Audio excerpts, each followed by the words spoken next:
at the onset of Russia-Ukraine war, you were an instrumental part in Operation Ganga, which helped to evacuate Indian students from Ukraine through Poland back to India. And can you take us behind the scenes? I mean, everybody knows how it looks like on the camera, but how was it from your own perspective, and how did you feel like about that? 24th of February 2022, when the war began in the morning, everybody thought probably these are just temporary shellings and everything is going to stop.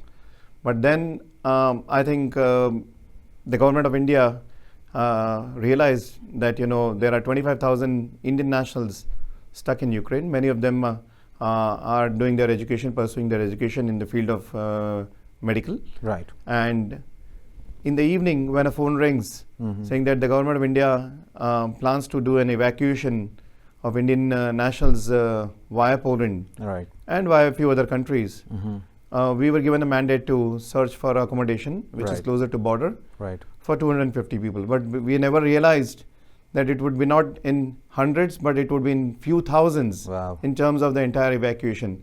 So yes, this initiative purely was the initiative of Government of India, in which the Indian diaspora, each and every member of the Indian diaspora, whether it is they are based in Warsaw, in Łódź, in Rzeszów, Krakow, Poznan, they played a very, very vital role. Yes, some of them were in the forefront, but many of them were supporting us from behind in terms of finding accommodations, finding buses, finding doctors, many of those things which are unseen during the operation. And that's where, the Indian diaspora stands strong. And one of the days which is celebrated for an NRI is Pravasi Bharati Divas, which is every year on the 9th and 10th of January, celebrated by the Government of India. Right. And sir, you are honored by Pravasi Bharati Award. It's the highest award given to any non-national Indian. And I see why, because you spearheaded this movement of taking the students back to their own country. Actually, a couple of my friends also were studying in Ukraine, and when they went back, and they went back safely, no harm came to them, even in the midst of an absolute full raging war starting there. Great, sir. So a strength of a man comes from his family. So let's talk about it. Absolutely. So please tell us something about your family, and what kind of support do you have in various initiatives? Do you even have time? Like, how do you manage it? You're a busy person, and I'm sure family must be complaining that you don't give enough time. So how is it like? How do you manage it? It's the family which inspires me to do a number of things, whether it is in business, whether it is interacting with the youth organization, whether it is spearheading any other initiatives during COVID, during Ukraine-Russia war, or any other such kind of situations. They are the strength, they are the pillar actually.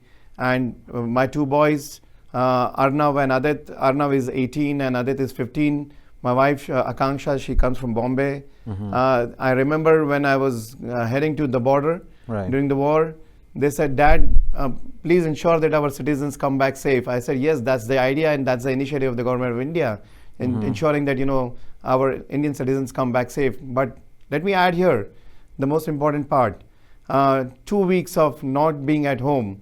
And there were a number of calls which were coming from India that, why don't you guys come back to India? Right. My family stood strong with me. They said, we are not going anywhere. Whatever is going to happen to everyone, each and everyone who is here, or whether the Indians living in Ukraine, That's a show of truly A-type personality, and every one of your names starts with an A. Absolutely, yes. Yeah. That is amazing. Hey, thank you for watching, everyone. I hope this part of the conversation gave you something to think about. And if you found it valuable, that was just one piece of the full episode. You can find the next videos right here on YouTube. And if you would like to hear more from Amit Lath, I have dropped another clip which dives deeper into different sections of this conversation. We are a small podcast right now, but we are building something we genuinely believe in. And right now, your support means a lot.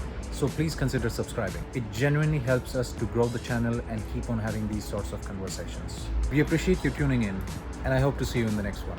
Thank you.